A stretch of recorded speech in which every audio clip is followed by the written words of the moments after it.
De la démocratie en Kabylie, chapitre 22, les ordres religieux, suite.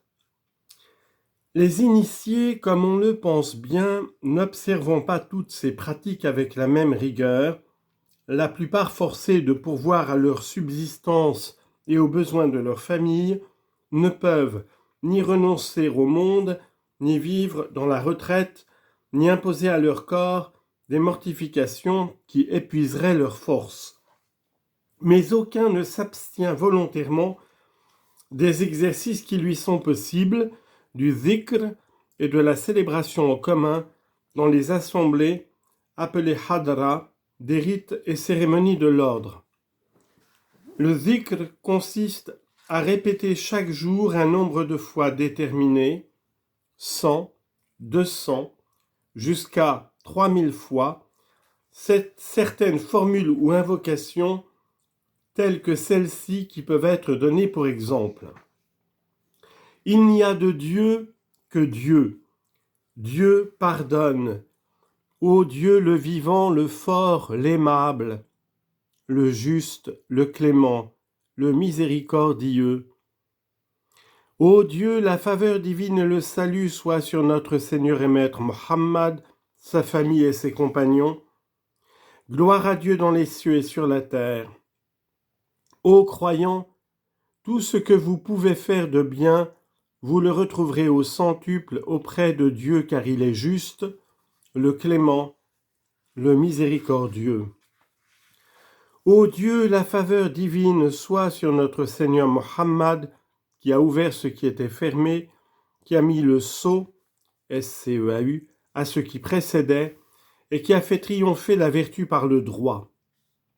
Ô Dieu, c'est lui qui conduit dans la voie droite que tu as tracée. J'atteste qu'il n'y a de Dieu que le Dieu unique, il n'a pas d'associé, c'est la profession de foi de ceux qui succombent en combattant pour sa cause. Ils ne sont point morts, ils vivent auprès de Dieu et reçoivent de lui leur nourriture. Les portes du paradis sont ouvertes à ceux que l'épée atteindra. Faites la guerre à ceux qui ne croient pas en Dieu, ni au jour dernier, qui ne regardent pas comme défendu ce que Dieu et son apôtre ont défendu. Est-ce que vous ne comprenez point ? Dieu est mon refuge contre Satan le lapidé. Préparez-vous de jeunes vierges aux yeux noirs, resplendiront pour ceux qui auront combattu dans le sentier de Dieu. Le zikr de l'ordre de Sidi Mohammed ben Abd al-Rahman consiste à répéter 3000 fois par jour la formule La ilaha illallah wa Muhammad ar-Rasulillah. Il n'y a de Dieu que Dieu et Muhammad est l'envoyé de Dieu. Les hadra ou assemblées des khouans ont lieu ordinairement le vendredi, soit dans une mosquée, soit dans une maison du muqaddam. Elles durent souvent une grande partie de la nuit. On ne se contente pas d'y réciter des prières en commun, on s'y livre souvent à des pratiques mystérieuses qui varient suivant les ordres. Les femmes sont admises comme les hommes dans les associations religieuses. Elles sont initiées par des femmes appelées muqaddamat et se donnent entre elles le nom de sœurs. Dans l'ordre de Sidi Mohammed ben Abd al-Rahman, elles assistent aux mêmes assemblées que les hommes.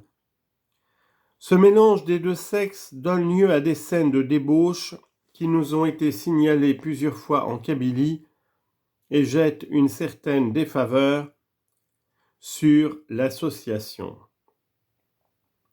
Les adeptes appartiennent à toutes les classes de la société et les plus ardents ne sont pas toujours ceux de la caste religieuse. Maintenant que nous connaissons dans leur ensemble les statuts des confréries religieuses, leur but humain, celui qui nous importe le plus d'étudier se laisse entrevoir clairement. Il n'est autre que la domination des volontés, domination d'autant plus absolue qu'elle est librement acceptée et que le fidèle croit accomplir un acte d'intérêt purement personnel, puisqu'il s'agit du statut du salut de son âme. Les instructions données au néophyte au moment de son initiation ne laissent subsister aucun doute. Ce que l'on exige de lui, c'est une obéissance passive aux ordres de ses supérieurs.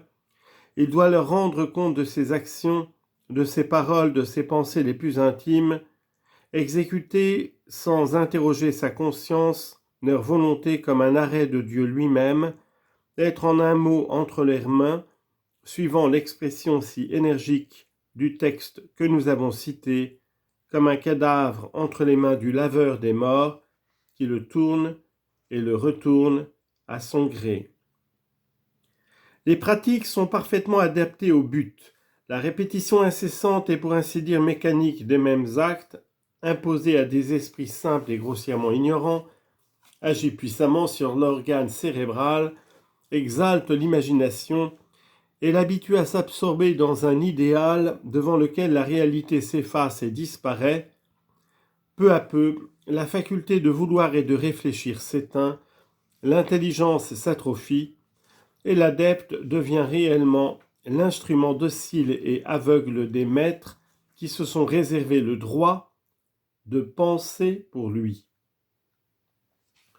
On comprend l'influence que doivent assurer à leur chef de pareilles institutions.